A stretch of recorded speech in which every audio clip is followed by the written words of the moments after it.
Olá a todos, eu sou Thales Silveira, coordenador de comunicação aqui do Instituto Brasileiro de Infraestrutura, e estamos começando mais um InfraCast, o podcast da Frente Parlamentar Mista de Portos e Aeroportos. E hoje o nosso convidado é o especialista em Direito Marítimo e primeiro vice-presidente do IBI, doutor Marcelo Samarco. Seja bem-vindo, doutor Samarco. Obrigado, Thales. É uma grande satisfação participar aqui do podcast.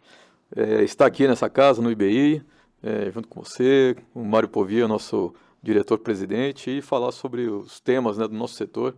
Temos aí vários assuntos de grande relevância e interesse para discutir a respeito. Sem dúvida. E ao meu lado, como não poderia deixar de ser, e sempre uma honra, o diretor-presidente do IBI, Mário Povia. Seja bem-vindo, Mário. Hoje temos obrigado, Thales. Temos uma honra maior aqui, que é a presença do Marcelo. Marcelo é um querido amigo de longa data, sempre militando na área do direito portuário e marítimo, né? Um grande escritório em Santos, o Samarco, também em Brasília, né, Marcelo? Também em Brasília. E uma história bacana, e o Marcelo, Thales, ele tem uma característica. O Marcelo sempre calmo. Eu nunca vi o Marcelo nervoso, nunca vi o Marcelo exaltado.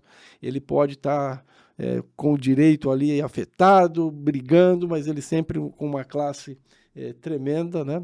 E é fantástico. Acho que isso, né, ter essa tranquilidade para defender os propósitos, as causas, os clientes, né? E o Marcelo tem esse dom, né, que a gente admira muito, e uma honra ter você aqui, viu, Marcelo?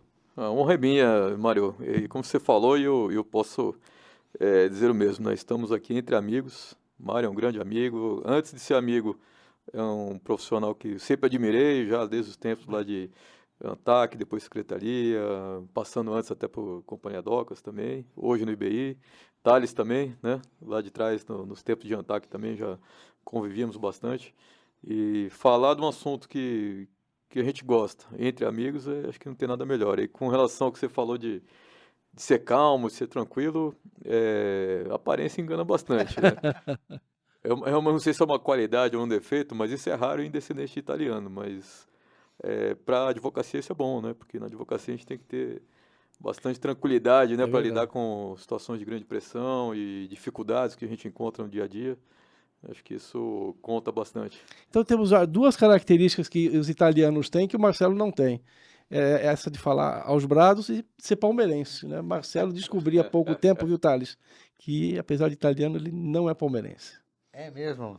Qual o seu time aí, doutor Samarco? Você consegue? Você pode falar ou você vai deixar? O único brasileiro tricampeão mundial. Bom time também. São Paulo Futebol Clube. É bom que avise, porque daqui a pouco vai ser ultrapassado, né, Mário? A gente tá correndo aí com.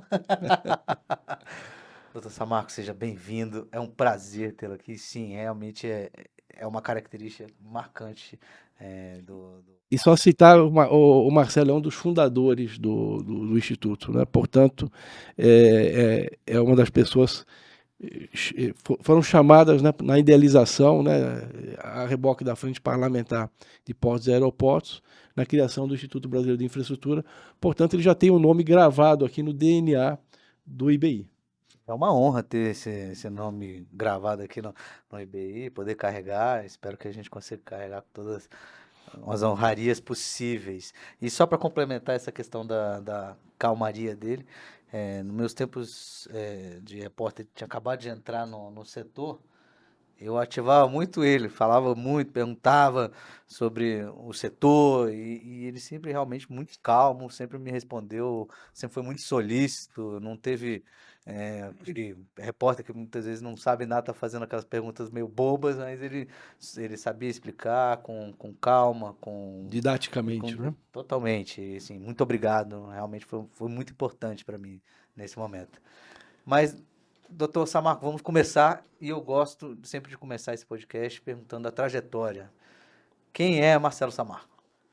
Bom, vamos lá. Falando em termos profissionais, né, como é que eu cheguei no setor marítimo e portuário, eu venho de uma família que tem no sangue e no DNA uma ligação muito forte, tanto com o marítimo como com o portuário. Meu bisavô, no lado materno, ele foi um dos fundadores da Praticagem de Santos. Então, lá atrás, antes ainda no início da cooperativa, né, ele com outros colegas, eles, naquela ocasião, eles tinham lá vários grupos que muito precariamente exploravam aquela atividade, mas não existia uma organização para aquilo.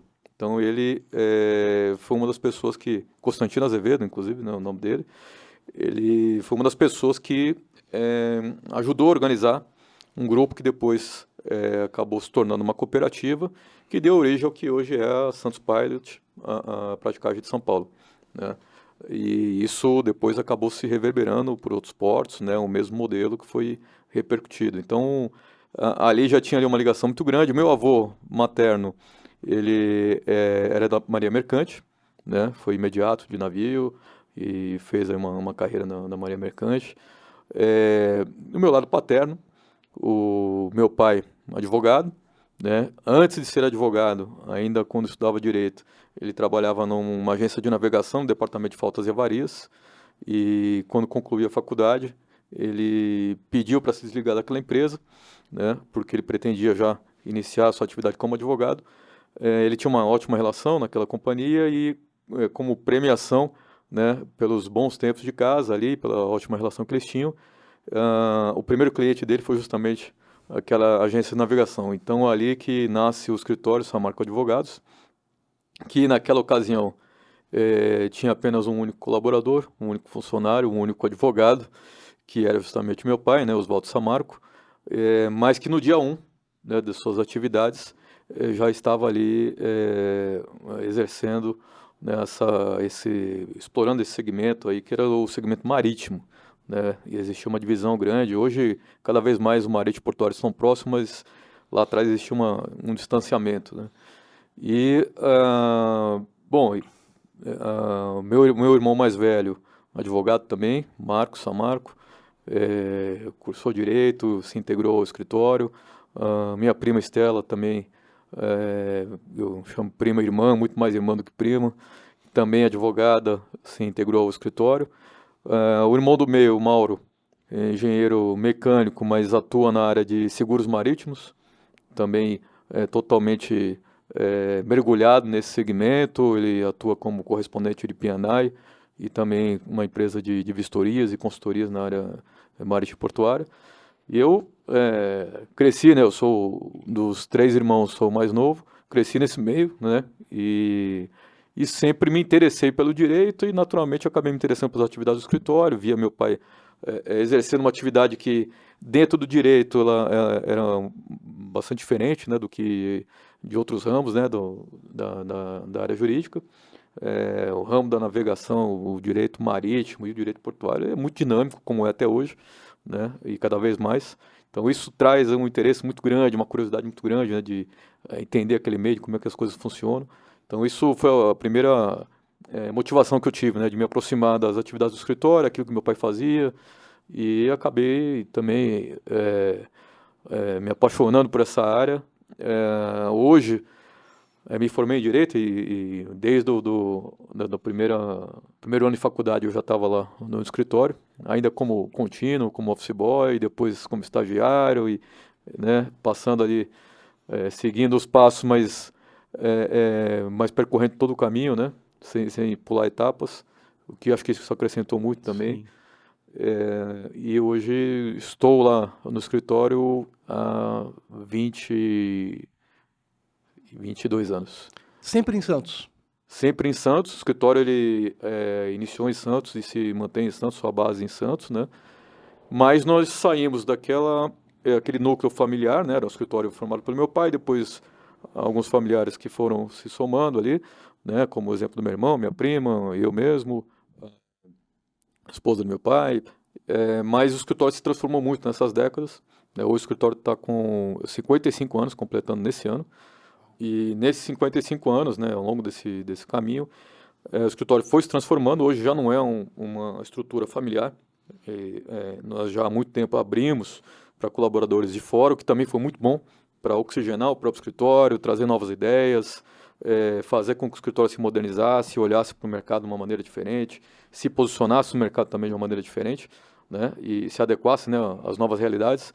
E hoje nós temos 40 advogados dentro do escritório, O escritório continua tendo sua base em Santos, uma filial em Brasília, constituída há 3 anos aqui em Brasília. E mais recentemente nós incorporamos um outro escritório, que é o escritório Esteves Sá, cuja sócia Bruna Esteves Sá. Esse escritório foi incorporado, é um escritório que se dedicava exclusivamente ao ramo do direito do trabalho, mas no segmento marítimo portuário. Tá. E também entra um pouco em rodoviário, ferroviário. Então fazia muito sentido, né, com aquilo que nós fazemos dentro do escritório. Nós incorporamos o Esteves Sá, hoje Samarco e Esteves Sá são uma coisa só, né? Somos todos Samarco Advogados. E aí passamos a diversificar um pouco e ampliar, né, o nosso horizonte. Nós atuamos hoje no marítimo, portuário, regulatório, operações logísticas, então entra um pouquinho os operadores logísticos, o trabalhista, né? E também damos suporte jurídico à compra e venda de ativos de infraestrutura. Então hoje é uma atividade mais ampla, né? Mas sem perder aquilo que lá atrás foi o que startou, né, as atividades do escritório, que era a atividade dedicada ao segmento marítimo, focado no atendimento a armadores, agentes marítimos e clubes de P&I. Interessante. Agora, uma dúvida que surgiu aqui é como era uma discussão entre os irmãos, uma discussão mais acalorada entre os irmãos. Aconteceu muito dentro do escritório, não saiu para alguma discussão, começou no direito e terminou no... Você um dia derrubou da bicicleta. Não, dentro do escritório nem tanto, mas fora do escritório já sempre teve, né? Isso faz parte, né? Uma família com vários homens juntos, assim, 3 irmãos, isso faz parte. E se eu posso atestar também, eu sou o irmão do meio de 3 irmãos e eu agradeço muito a minha mãe, ela vai para o céu com certeza, porque é muito difícil. Mas, voltando aí, você também é vice-presidente da ABDM, né, que é a Associação Brasileira de Direito Marítimo. Você falou aí um pouco rapidamente, mas explica pra gente o que é a ABDM, qual é a importância dela e como ela atua hoje no setor. A BDM é uma entidade já completou 60 anos, ela passou já dos 60 anos, e ela tem uma representatividade dentro do Brasil imensa, dentro do ramo do direito marítimo. Para se ter uma ideia, dentro da BDM, nós temos aí os principais profissionais, né, ligados ao direito e também ao Tribunal Marítimo, a Marinha do Brasil e atividades correlatas que são associados, que fazem parte, né, da BDM. Ela tem como foco fomentar o direito marítimo, disseminar o conhecimento no ramo do direito marítimo. Ainda hoje nós temos um conhecimento um pouco escasso, isso porque nas nossas faculdades de direito, nas graduações de direito, é muito raro encontrar uma cadeira dedicada no curso de direito ao direito marítimo. Uma das primeiras, se não a primeira, ela foi implementada em Santos, através do meu pai, até na faculdade de direito em Santos. Depois tivemos mais algumas, temos hoje muito forte isso em Itajaí, no Rio de Janeiro, mas ainda assim é muito escasso. Então, isso realça até essa necessidade de uma entidade como a BDM disseminar o direito marítimo através de congressos e grupos de estudos. E, além disso, a BDM ela também tem uma função importante, que ela participa das discussões no âmbito internacional, por exemplo, no CMI, no Comitê Marítimo Internacional, quando se trata, por exemplo, de discutir novas convenções no âmbito privado que venham regulamentar atividades relacionadas ao comércio e transporte marítimo de cargas ou passageiros. A BDM se faz presente, ela participa dessas discussões junto com entidades de direito marítimo da comunidade internacional, então dos mais diversos países, participa ativamente, realiza proposições, traz muita novidade de fora, internaliza, divide com a Marinha do Brasil, divide com o Departamento, a Diretoria de Portos e Costas, com o Ministério de Relações Exteriores, enfim, dá o encaminhamento para que e dá o suporte para que o Brasil internamente possa olhar para essas convenções, para esses tratados e analisar sobre a viabilidade, por exemplo, de o Brasil se tornar signatário de um tratado ou não, e depois encaminhar para ratificação. Isso dá um contorno da importância da BDM, né, enquanto apoio técnico para essas discussões, tanto internamente como fora do Brasil. E já tivemos vários nomes ali emblemáticos dentro do nosso segmento, como um jurista renomado que Sampaio de Lacerda, por exemplo, que foi um presidente da BDM, né? Então isso nos orgulha muito, assim, o legado que a BDM trouxe e o que ela ainda continua construindo através de congressos e sua atuação. Futuramente teremos em 2026 um grande evento que a cada 4 anos nós temos um grande evento realizado no âmbito do CMI, do Comitê Marítimo Internacional, que ele é itinerante. Então ele em 2016 ele passou por Nova York. O evento seguinte seria em Tóquio. Aí tivemos o problema da pandemia, ele foi adiado. O Brasil se candidatou e sempre quem realiza e organiza o evento naquele país é a Associação de Direito Marítimo daquele local. Então o Brasil, através da BDM, se colocou como um candidato a sediar o evento, foi escolhido pelo Conselho do CMI e vai recepcionar esse grande evento em 2026 no Rio de Janeiro. Então um evento aí para 300, 400 pessoas do mundo inteiro para discutir as principais convenções, as atualizações do direito marítimo no âmbito internacional. Marcelo, no curso de Direito que eu fiz, o pouco contato que tive com o direito marítimo foi através do Código Comercial. Nosso Código Comercial está em revisão já há alguns anos, né? E eu sei que a BDM tem um protagonismo, tem acompanhado isso de perto, né? Em que pé está essa legislação? Como é que vocês estão acompanhando isso? Bom, Mário, essa questão acho que é o item 1 da pauta hoje do direito marítimo do Brasil, né? Nós temos, infelizmente, uma grande defasagem, tanto na legislação interna, na legislação doméstica brasileira, como em relação aos tratados internacionais. Olhando para dentro, né, nosso ordenamento jurídico interno, a legislação que nós temos hoje, ela está apoiada num código comercial, naquilo que restou do Código Comercial de 1850, que por sua vez era espelhado num código de Napoleão, Sim. na França, que por sua vez era espelhado em legislações mais antigas. Então a gente está falando de uma legislação absolutamente defasada e completamente obsoleta, que ela não acompanha aquilo que acontece hoje na dinâmica do comércio e transporte marítimo de cargas. Então, por aí, por si só, já dá para se ter um termômetro, né, da necessidade que nós temos de atualizar a legislação interna. No âmbito internacional, o Brasil também está defasado em relação à comunidade marítima internacional, em relação a diversas convenções. Aí posso citar algumas, por exemplo, a CLC 92, que trata de responsabilidade por danos ao meio ambiente causados por derramamento de óleo no mar, Sim. Que é uma convenção de extrema relevância e ratificada pelos países de primeiro mundo e a grande maioria dos países que atuam na comunidade internacional, que visa proteger o meio ambiente e trazer também soluções para quando há esse tipo de ocorrência, inclusive com um fundo que pode ser acessado para realizar os reparos, né, necessários para mitigar aquele dano ou fazer a recuperação do meio ambiente. O Brasil não é signatário dessa convenção. A Convenção de Nairobi, por exemplo, que trata de remoção de destroços. Nós temos uma série de episódios no Brasil de navios naufragados, destroços que ficam aí pelo caminho e que causam muito problema à segurança da navegação.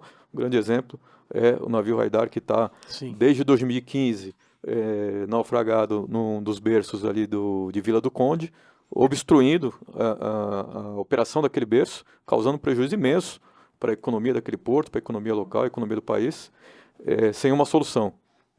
Talvez se tivéssemos essa convenção ratificada e assinada, nós teríamos aí mecanismos para acionar e fazer a remoção daquele destroço e desobstruir, né, aquele berço. Entre outros que poderia enumerar aqui. Com relação à legislação interna, nós tivemos em 2010, 2011, um movimento que visava trazer propor, né, um novo código comercial. Isso foi discutido inicialmente na Câmara dos Deputados, E na medida que o novo Código Comercial viria, e esse código naturalmente iria revogar aquilo que restou do Código Comercial de 1850, Uhum. ele justamente ia acabar revogando a parte segunda do Código Comercial que ainda está vigente e que trata, tem um livro específico lá que trata do direito comercial marítimo. Então, com isso nasceu, além da necessidade de atualizar, haveria um vácuo, né, na lei em relação ao tema, veio então uma necessidade mais ainda urgente de se propor algo nesse sentido, uma emenda que fosse apresentada ao PL do novo Código Comercial que tratasse do direito comercial marítimo, um livro específico sobre isso. Então ali a oportunidade perfeita, né, para se atualizar uma lei que já há muito tempo precisava de uma atualização. Se pensou muito ali entre os comercialistas, né, de como se fazer isso, mas não tinha ali alguém que fosse especialista em direito marítimo. Procuraram na própria Marinha e até que chegaram no Tribunal Marítimo. O Tribunal Marítimo tem uma relação muito íntima com a BDM, os juízes do Tribunal Marítimo, presidente do Tribunal Marítimo, a própria DPC, né, Diretoria de Portos e Costas, tem uma relação direta com a BDM e trouxeram então esse tema para a BDM e a BDM criou uma comissão interna de juristas, mesclada com representantes do próprio Tribunal Marítimo e especialistas do setor, para produzir uma proposta de emenda que elaborasse ali um livro do direito comercial marítimo para ser encaminhado como uma emenda ao PL do novo Código Comercial. Essa emenda foi apresentada em 2011, foi discutida durante bastante tempo ali na Câmara.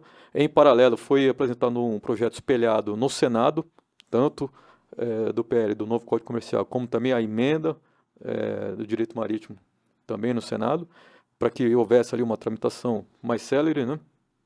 Mas tivemos aí alguns percalços no caminho, com mudanças de legislatura e outras ideologias, né, que acabaram surgindo, muito mais por conta do Código Comercial do que em relação ao direito marítimo. O direito marítimo estava muito bem encaminhado, mas o Código Comercial, não, dentro dessa discussão, tanto na Câmara como no Senado, acabou não progredindo, né?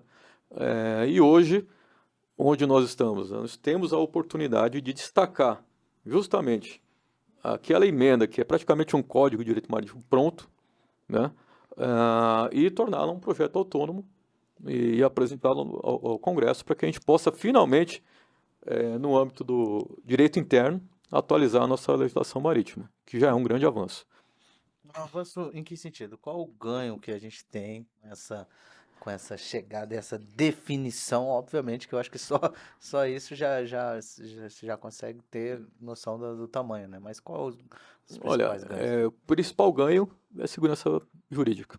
Então, olhando de fora, tentando olhar de fora para dentro, né? Para quem, os grandes armadores, né? Quem explora a atividade marítima na costa brasileira, são companhias estrangeiras que estão habituadas a lidar nas diversas jurisdições onde exploram suas atividades, com legislações que são ou a legislação interna daquele país é equiparada ao que existe nos tratados internacionais, ou aquele país ele é signatário do tratado internacional. Então isso acaba criando uma certa uniformização das regras de direito marítimo no âmbito internacional. Então, porque o direito marítimo ele também tem essa peculiaridade, né? Você tem no longo curso uma contratação que ela se inicia numa jurisdição e termina noutra. Uhum. Então, daí a necessidade de se ter uma lei uniforme para que se tenha uma segurança jurídica efetiva, né, daquele que está contratando em relação àquele que está na outra ponta, por exemplo, recebendo a mercadoria. E no meio o intermediário, que é justamente o transportador, o fretador, enfim. Quando esse transportador marítimo ou mesmo aquele expedidor da carga lá na origem olha para o Brasil, ele está contratando numa condição com uma certa segurança lá na sua origem, mas a legislação brasileira ela não acompanha, seja a legislação interna, o que existe no ambiente internacional, e o Brasil também não é signatário, como eu disse, das convenções internacionais mais recentes e mais atualizadas. Então, isso faz com que o Brasil esteja num degrau muito abaixo do nível de segurança jurídica do que a gente tem na comunidade internacional. Daí a importância e a relevância de a gente equiparar a nossa legislação, tanto doméstica como avançar nos tratados internacionais, para que a gente alcance uma condição de regulação de primeiro mundo, né? Então, se você pegar o exemplo da China, quando a China decidiu lá atrás abrir suas relações no comércio internacional, ela fez a sua lição de casa. Ela adaptou, criou e adaptou seu código marítimo, a sua legislação marítima, aquilo que existia de mais moderno nos tratados internacionais e trouxe para o seu código marítimo, o Código Marítimo Chinês. Ele é um código referência e ele é absolutamente moderno. Fez isso para quê? Para que ela tivesse uma condição de contratação interessante para ela se relacionar no comércio internacional e se tornar, né, um polo seguro para as suas contratações, enfim. E também em relação ao seu direito interno no âmbito do direito portuário e regulatório, para também alavancar os investimentos. É lógico que ela tem um potencial de investimento muito maior, né, do ponto de vista econômico, mas ela precisava também adequar suas regras, até porque ela também recebe navios de bandeira estrangeira operando nos seus portos. Ela fez isso muito bem, abriu as suas relações do comércio internacional e implementou o seu plano. O Brasil justamente está hoje nessa situação. Ele precisa amadurecer, evoluir e modernizar a sua legislação marítima e, como a gente sabe, está em curso aí a revisão, ou a proposta de revisão da sua legislação portuária para alavancar investimentos privados e tornar também os investimentos privados na infraestrutura portuária algo mais seguro do ponto de vista jurídico. Marcelo, se eu entendi bem, então, a gente está com a legislação ainda do Código Comercial de 1850 e não somos signatários, ou pelo menos ainda não internalizamos, né, essas convenções aí como Nairobi e a CLC 92 que você citou, ou seja, o pior dos mundos. E a proposta, então, para encurtar isso, seria, então, estratificar do Código Comercial a parte do direito marítimo e criar um Código de Direito Marítimo, é isso? É isso que a BDM está pensando? Esse é um caminho, é um caminho para, não digo que resolveria 100% dos problemas, mas seria um grande avanço, né? Porque você tem lá questões relativas à prescrição, que é algo que você encontra muitas lacunas dentro das atividades relacionadas ao comércio e transporte marítimo de cargas, né?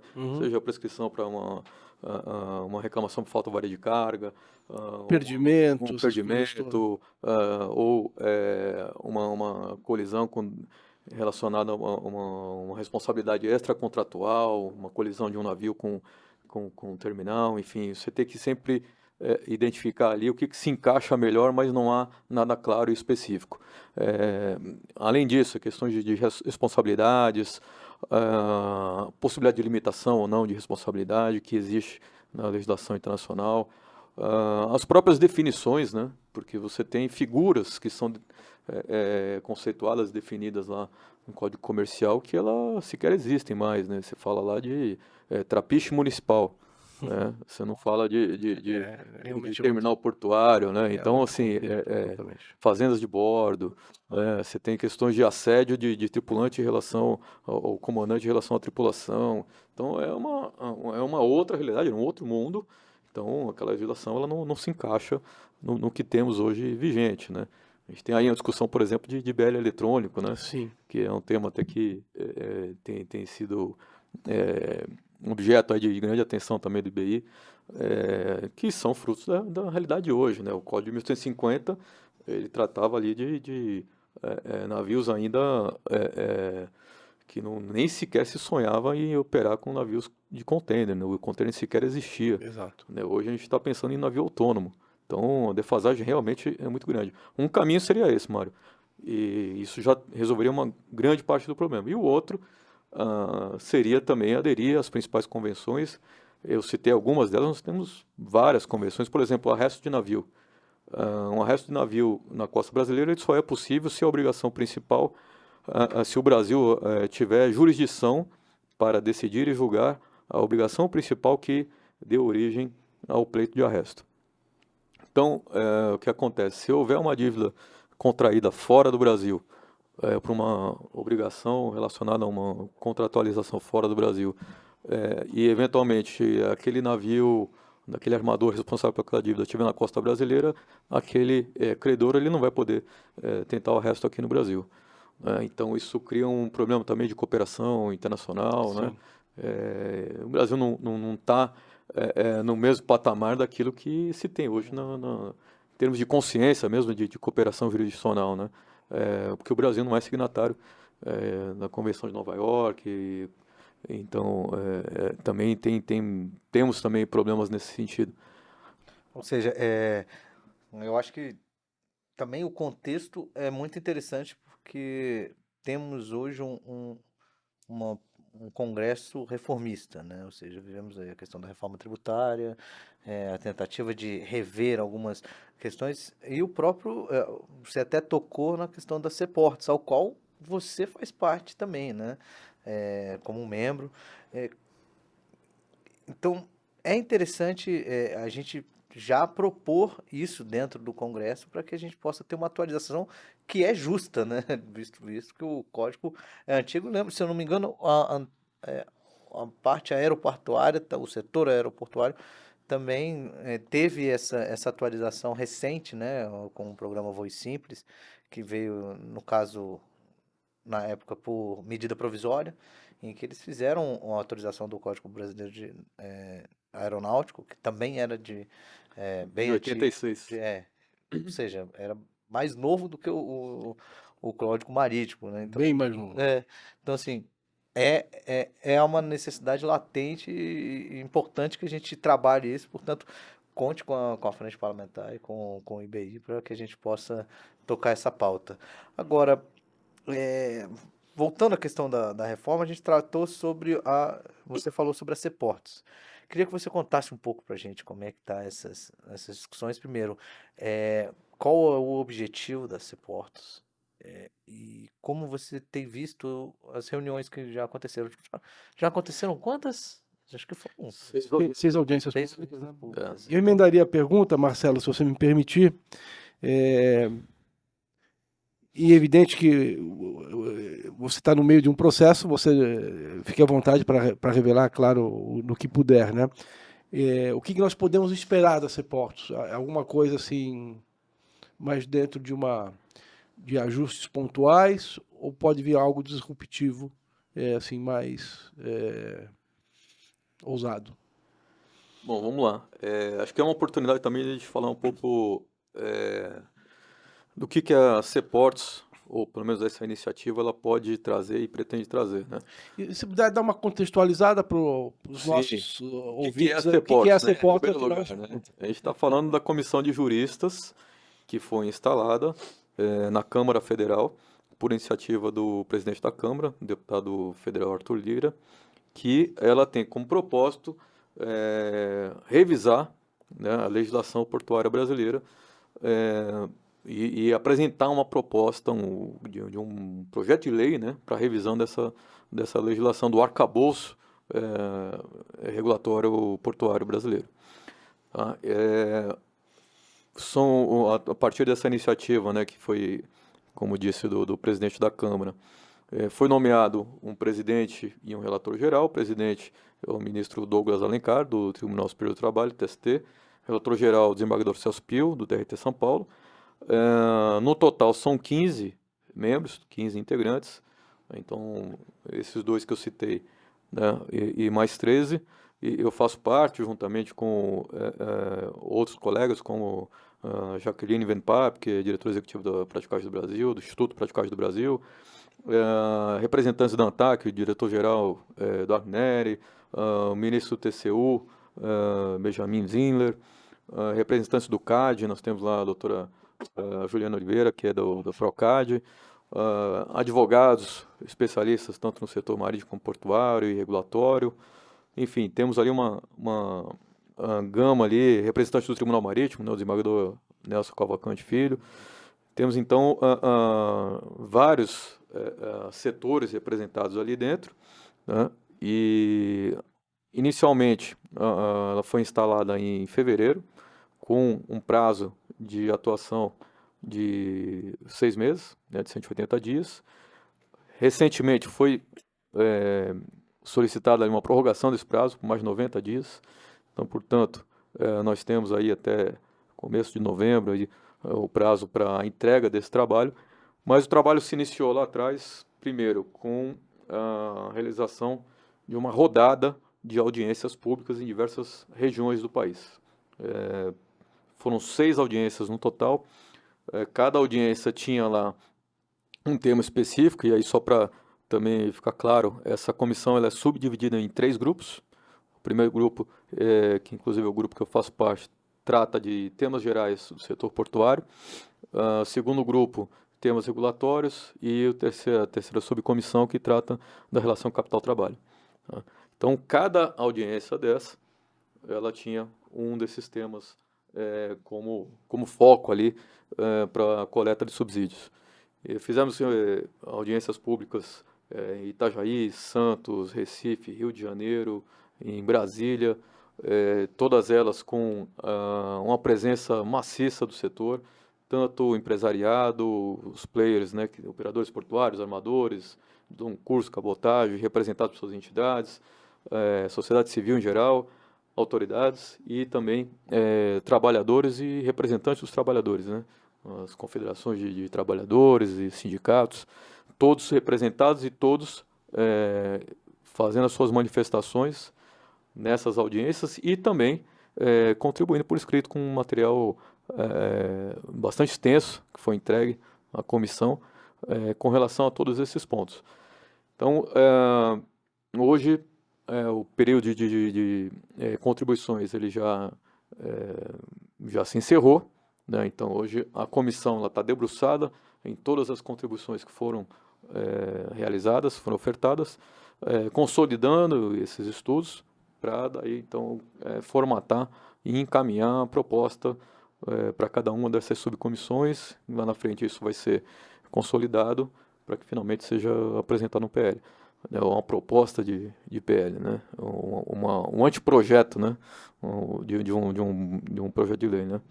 Então, dentro dos temas que nós estamos discutindo lá, o que a gente pode destacar? A relação capital-trabalho teve uma repercussão muito grande, naturalmente, né?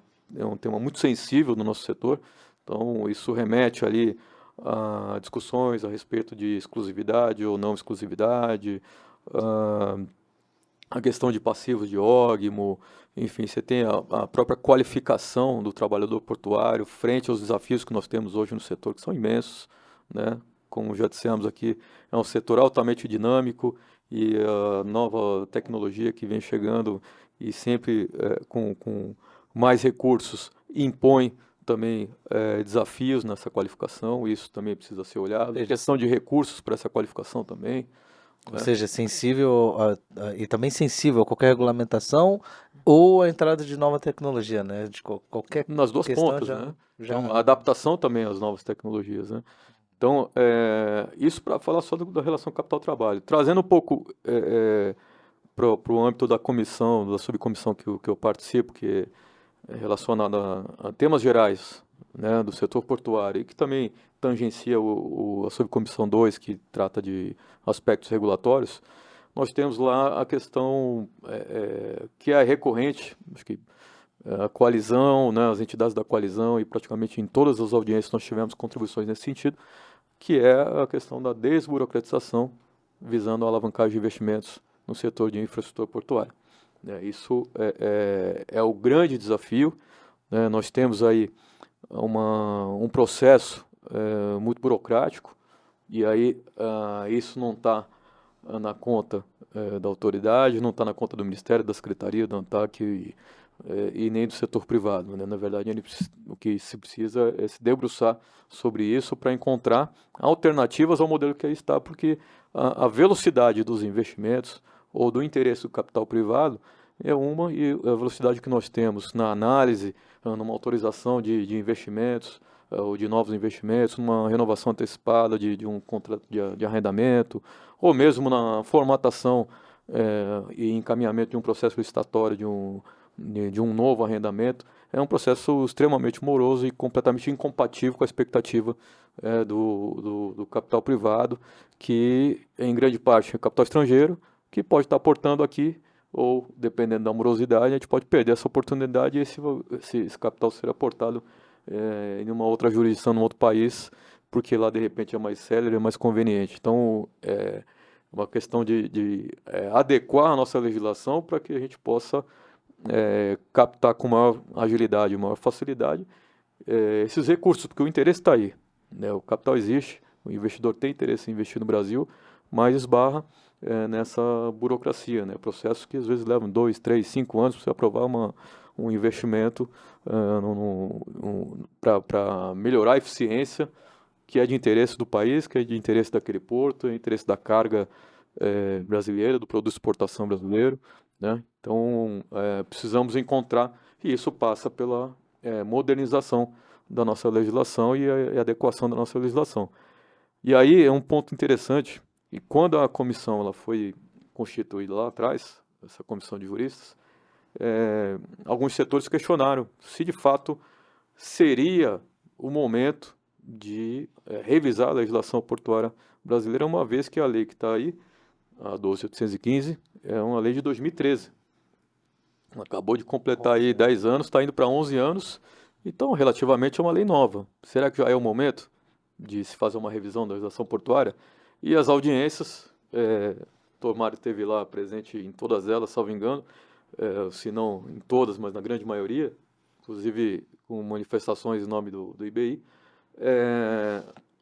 Foi uníssono ali, as manifestações foram no sentido de que é necessário se fazer uma revisão da legislação portuária, porque estamos perdendo oportunidades, estamos perdendo capital, estamos perdendo investimentos por conta da nossa burocracia. E isso passa pelo esse primeiro aspecto, que é a linha 1 lá da subcomissão 1, que trata de desburocratização, um tema que também está sendo amplamente estudado aqui dentro do IBI. E como é que estão os debates? Bom, agora é uma fase interessante, né? Porque não só no âmbito interno, né, da própria comissão, porque a legislação ela vai trazer diretrizes, nem tudo cabe na lei, né? Tem muita coisa que é infralegal. Então, por exemplo, hoje você tem muita coisa que está ali na portaria 530. No próprio decreto 8033. No decreto 8033, você tem a resolução 7 da ANTAC, que também está em processo de revisão. Então, não dá para se imaginar que a lei, a nova 12.815, vamos dizer assim, que ela vai resolver tudo. Ela vai trazer diretrizes, vai trazer conceitos e apontar caminhos. A partir dessa nova lei, será necessário um novo decreto e, debaixo dessa nova lei, desse novo decreto, uma readequação também do que existe no plano infralegal. E aí vem também o Navegue Simples, que é uma iniciativa que está apontando para esse caminho, né, de sistematizar e simplificar, por exemplo, a análise de EVT no âmbito dos contratos de arrendamento e também simplificar as autorizações dos TUPs, né? Então, isso é preciso se ter claro e ter em mente, né, que a lei por si só ela não resolve tudo sozinha, né? Então, mas o primeiro é que voltamos então ao começo da nossa discussão, em que falamos que precisamos então nesse momento surfar nesse momento de reformas e revisões do arcabouço legal e jurídico do setor, né, como um todo.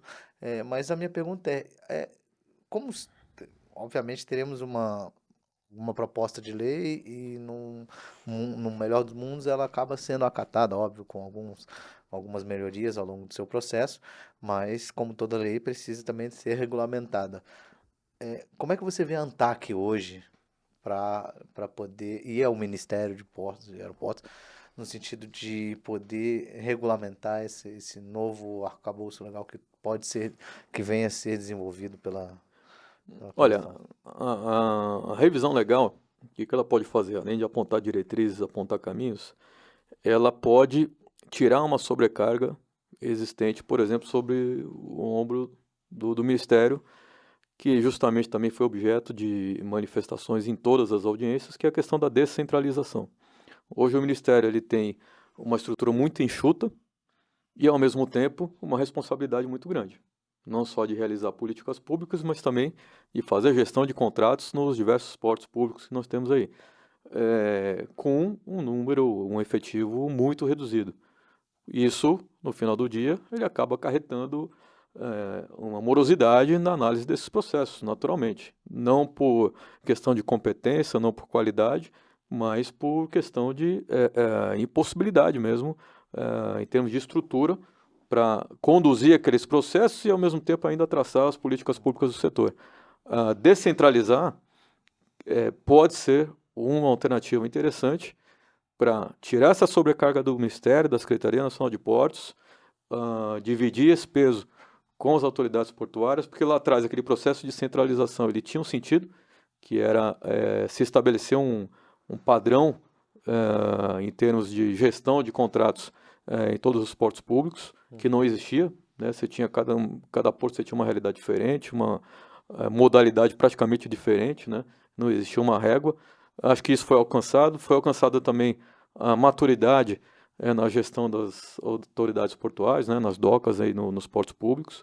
Então hoje a grande maioria dos portos já tem condições de assumir também esse papel, assumir essa responsabilidade, fazer a gestão desses contratos, promover as licitações, realizar essas análises, né, também dessas prorrogações e pedidos de novos investimentos, enfim, com isso tirar um pouco a sobrecarga do Ministério e da Secretaria de Portos. E essa é uma possibilidade.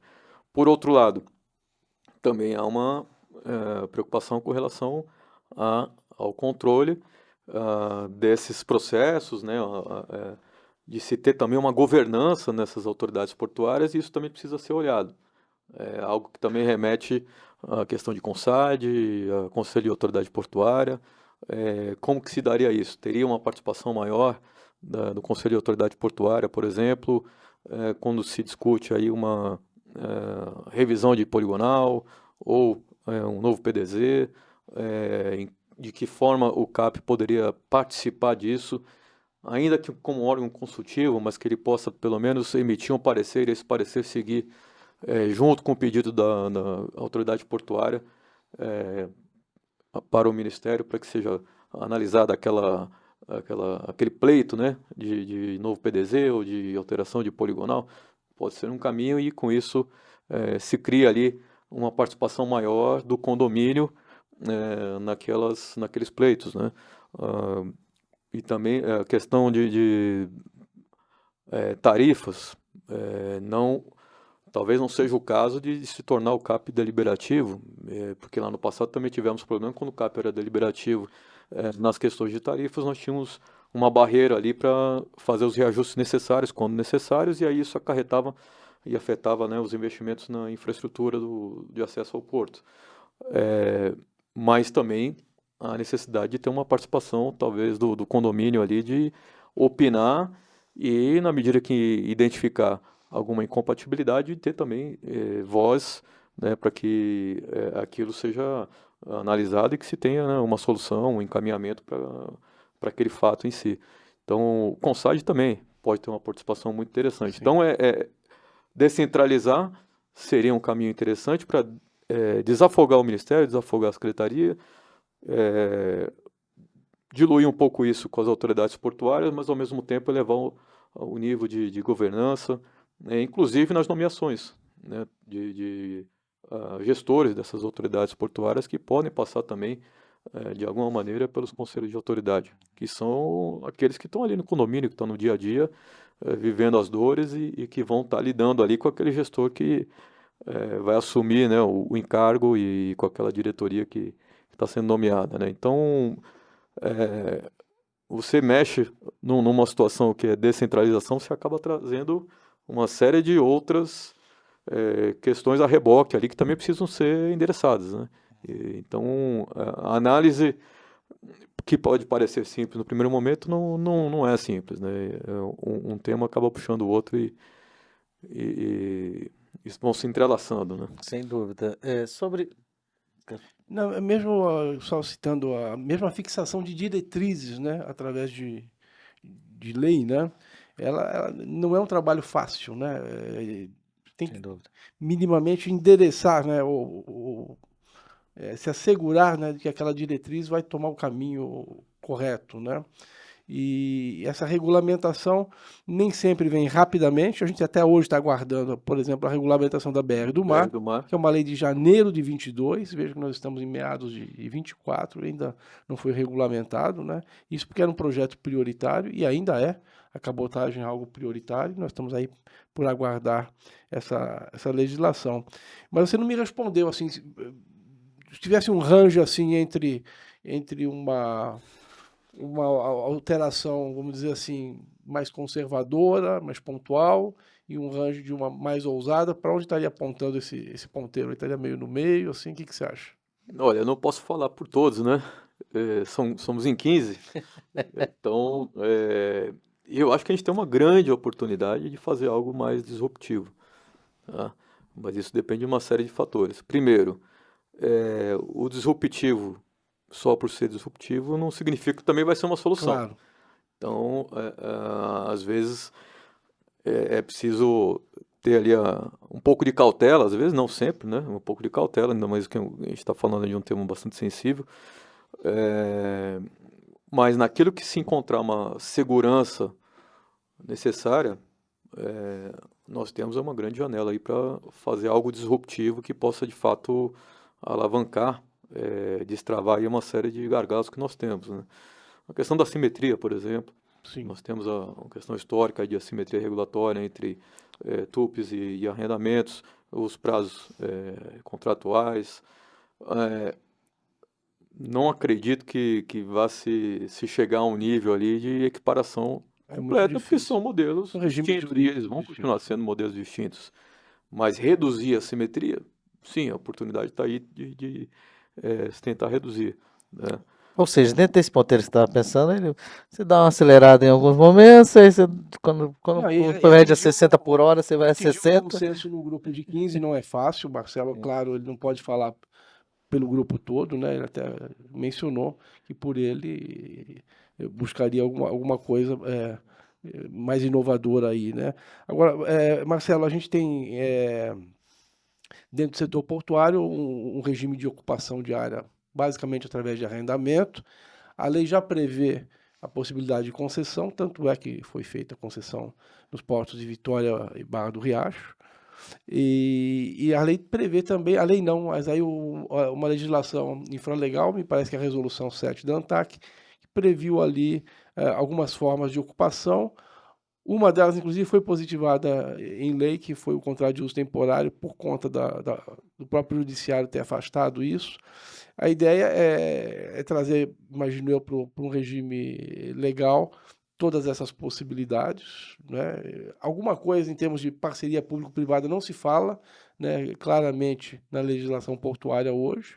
Os regimes são todos eles muito voltados para concessão. Também não se fala em consórcio para zeladoria ou, de repente, um regime consorcial para fazer dragagem, né?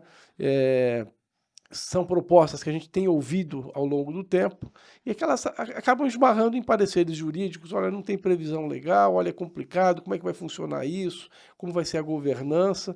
E colocar isso dentro da lei também não é fácil. Você pode até sinalizar, olha, é possível que, né, é provável que. Você acha que vai partir para uma linha de deixar isso mais aberto, né, com uma possibilidade de usar mecanismos aí alternativos? É, passa por Bom, aí? você falou sobre as PPPs, né? A gente está passando aí por um processo de revisão, né, Positivo. da legislação. Recentemente até tivemos uma audiência pública na Comissão de Viação e Transportes da Câmara, né, tratando justamente desse tema, mas num sentido mais amplo. De fato, nós temos a possibilidade de internalizar alguns modelos, né, que estão ali no infralegal, contrato de transição, por exemplo, Sim, mas que também tem seus problemas da forma como está hoje, a questão do prazo sim. bastante exíguo, né, de 180 dias, sem possibilidade de prorrogação, acaba se fazendo um novo contrato, porque, né, Mas 180 dias é um prazo muito limitado, mas ao mesmo tempo há um questionamento recorrente do TCU quando você tem lá uma série de aditivos, né, em modelo, sob contrato de transição. Nesse contrato de E transição, é uma curiosidade que muitas vezes você faz um contrato de transição e você já começa a elaborar o próximo, né? Porque você já tem porque 180 180 dias, dias o você já segmento faz um, você já está elaborando o outro para já entrar e muito protocolar. distante do que é a nossa realidade, né? Do dia a dia aí da operação, né? Então, mas ao mesmo tempo isso cria um problema para a autoridade, porque você tem lá o TCU nas costas cobrando, porque tem lá 10, 15 aditivos que estão sendo ali produzidos em sequência, né? Como contrato de transição. E também cria uma insegurança muito grande para quem está na área, né? Porque você tem um contrato precário para aquilo, né? Então isso também precisa ser olhado. É, outro ponto que eu gostaria de mencionar, que acho que também é importante, é a questão da sobreposição regulatória. Mas só voltando, antes de entrar nisso, voltando para o final da sua pergunta, você falou sobre deixar mais amplo ou estreitar esses temas dentro da lei, né? Você estava falando ali dos contratos que estão na Resolução 7 e As formas tal, de ocupação, né? formas de ocupação. Há um cuidado também que se deve ser tomado, que é de não engessar as possibilidades. A gente tem várias realidades diferentes dentro do país. Então, se você olhar para Santos e pensar na lei olhando para Santos, talvez faça sentido você trazer algo que seja muito específico, muito detalhado na lei, porque aquilo vai funcionar no longo prazo com tranquilidade. Mas você tem outras realidades no país, né? Você tem lá um Porto de Vila do Conde, que você tem ainda uma outra situação, você tem ali uma indústria ali mais dependente do porto, você tem outros portos que têm áreas de ocupação ainda, uma oferta maior de áreas para serem ocupadas. Santos não, Santos você já tem ali o condomínio praticamente tomado, já estão se buscando alternativas fora e até com revisões aí recentes, né, e em curto prazo aí de poligonal e etc. Então, não dá para você levar isso para a lei e estabelecer algo que vá determinar que o caminho deve ser A ou B. E aí, voltando na tua pergunta, né, entre deixar um pouco mais aberto e fechar, a gente tem que tomar esse cuidado, porque você pode criar uma regra que seja excelente para um porto mais desenvolvido na região X e prejudicar uma outra região que está ali num outro estágio de maturação e com uma taxa de ociosidade muito alta, por exemplo. Então, esse cuidado tem que ser tomado. Perfeito. É uma legislação que tem que valer aí do Oiapoque ao Chuí, não é? E com realidades distintas. Marcelo, você sabe melhor do que ninguém a nossa dificuldade, que é sistêmica e não é exclusiva do setor de transportes, né? No que se refere ao ambiente de negócios, né? A gente tem realmente uma grande dificuldade, né? Um excesso de leads, né? No Brasil. É possível, através da legislação, a gente melhorar de alguma forma esse ambiente de negócio? Ou você acha que isso é no andar de cima?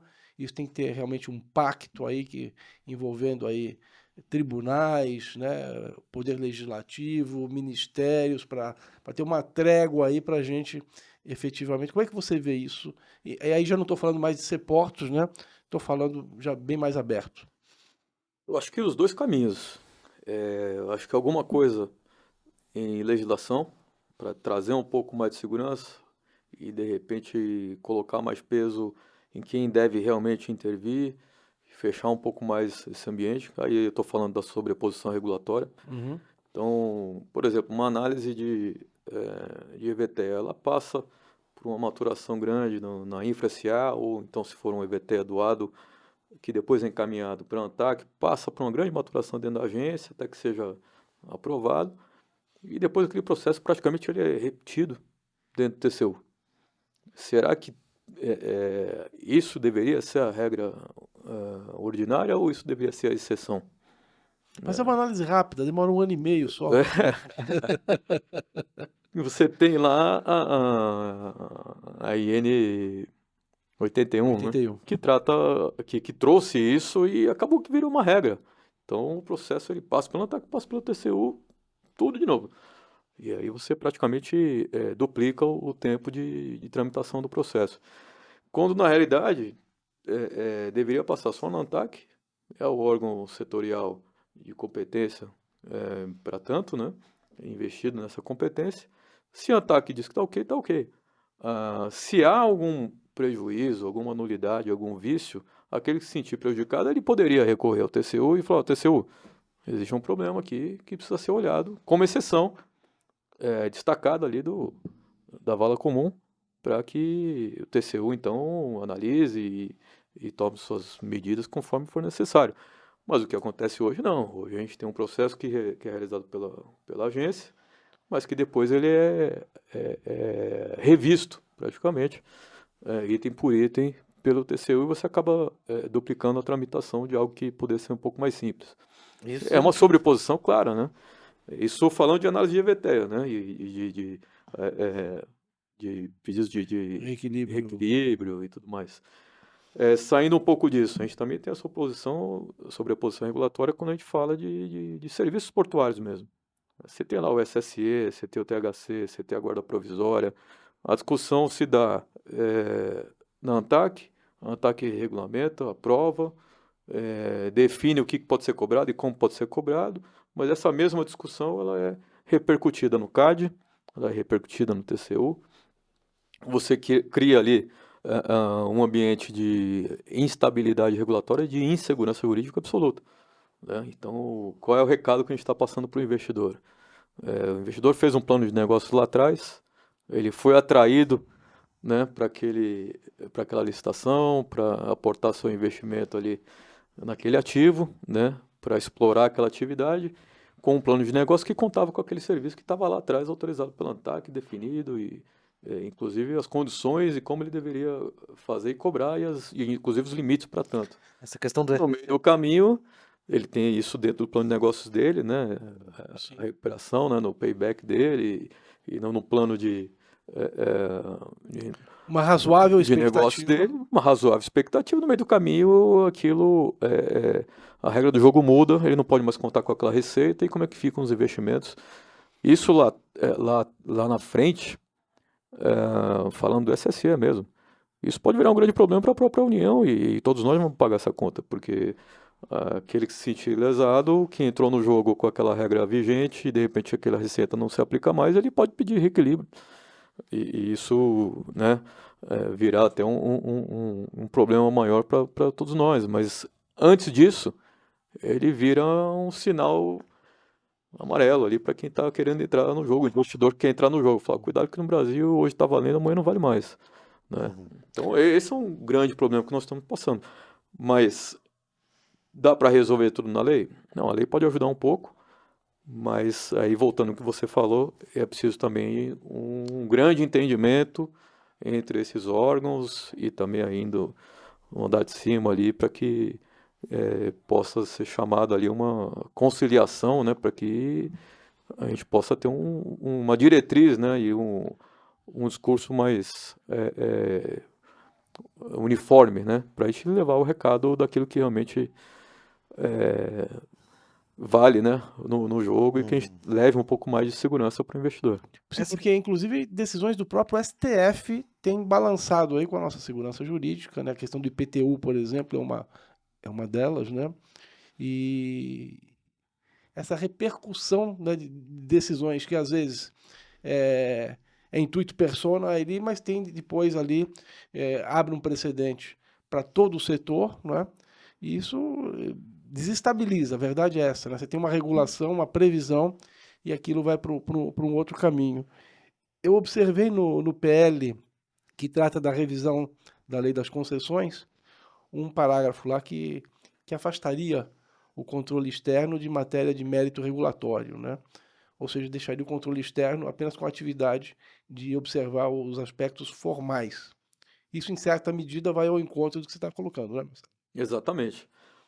Primeiro que ele entraria como exceção e segundo que a atuação seria específica em relação a vícios formais.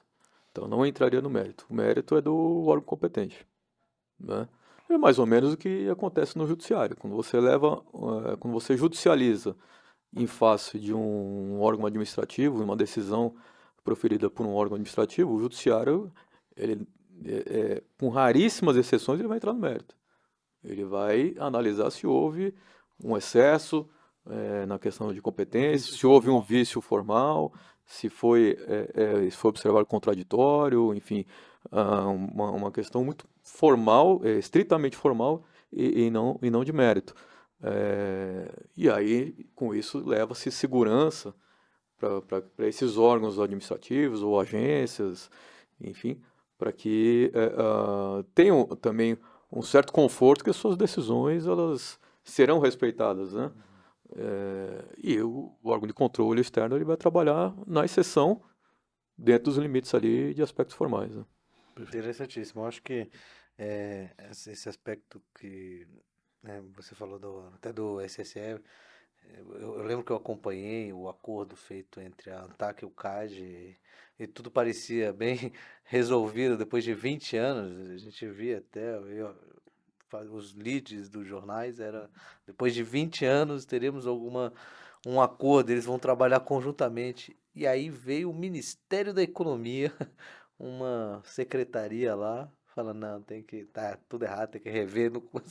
A gente acabou de, depois de 20 anos, ter uma conversa aqui, ter um entendimento. Veio o Ministério da Economia, e quando começaram com o Ministério da Economia, veio o TCU e mandou novamente embargar, né? É realmente um cenário que a gente não vê perspectiva, né? Ainda mais é uma insegurança absurda. E isso cria uma insegurança para o usuário, para o regulado, para o investidor e para o próprio agente regulador. Porque aquilo acabou se tornando um grande exemplo que Ninguém tem poder de decisão de nada, né? de relativização de uma decisão de uma agência reguladora. Você está relativizando, né, o poder ali, né? Então, isso cria uma insegurança nos dois lados do balcão, né? Vamos Mas, dizer assim. Marcelo Samarco, se você colocar na revisão da Lei 12.815, que a cobrança do SSE é legítima, parece ter uma pá de cal em cima dessa situação. É, é, Doutor Marcelo, a gente já está há mais de uma hora conversando aqui e olha que a gente ainda não entrou em várias questões de atuações que o Marcelo foi muito importante. Eu lembro a questão do repórter, a questão do BR do Mar, mas eu acho que é interessante a gente deixar esse papo para um segundo momento, e de repente até com novidades sobre as reportas, né, sobre alguma decisão. De qualquer forma, primeiro, eu queria fazer o meu depoimento a você, dizer que é uma honra trabalhar para você no IB, ter essa amizade também, essa competência que você tem para trazer os assuntos internamente. Se a gente pode falar que o IBI é um braço técnico da frente parlamentar, muito se dá a pessoa, Marcelo Samarco está junto, obviamente, com Mário Povia também, são pessoas técnicas que podem apresentar melhoras para o setor portuário. E realmente agradecer e pedir para que, já tentando marcar com você um segundo encontro para conversarmos agora sobre Focado nos nas reportos. Não falamos de canal de acesso, pois então é, não que falamos legal, de legal. porto, não falamos, quer dizer, Nem de futebol, né? mas desse aí eu acho que ele seria dominado aqui, porque tem um palmeirense e um flamenguista que vivem uma guerra fria, que não falamos nada. De vez em quando eu recebo uma figurinha, ultimamente tenho recebido mais figurinhas aí do Palmeiras. Mas Marcelo, muito obrigado, viu? Que isso, Thales. Eu que tenho que agradecer aqui pelo convite, é uma honra estar aqui. Como eu falei no início, de estar entre amigos, duas pessoas que eu admiro como pessoa e como profissionais que são. De estar no IBI, vocês falaram muito lá de trás, né, como começou o IBI. Para mim é uma honra muito grande ter participado de alguma maneira e ter contribuído de alguma maneira com várias outras pessoas, né? Muita gente envolvida nisso. Lá atrás parecia muito difícil, né? O IBI fosse alavancar e que isso realmente iria chegar no ponto que chegou, e acho que tem muito mais ainda para evoluir. graças a pessoas como vocês que estão aqui, acho que vocês estão no dia a dia aqui, Nós, que merecem todos nós. os méritos, né? E aos mantenedores que acreditaram também, né, nesse projeto. Acho que hoje o setor ele vive um momento muito especial, né? A gente tem aí a Frente Parlamentar de Portos e Aeroportos, super ativa, aí com o presidente, o deputado federal Paulo Alexandre Barbosa, com uma série de iniciativas, o deputado que acumula também a vice-presidência da CVT, Sim. e outras, E muito atuante, né, no setor, né? muito Setor de atuante no infraestrutura. setor, olhando não só para Santos, olhando para o Brasil inteiro. A gente já teve aqui no IBI o Pernambuco Day, o Piauí Day, outros que virão. A pauta é discutida sempre no plano nacional, e não só em relação a Santos, embora o deputado seja de Santos.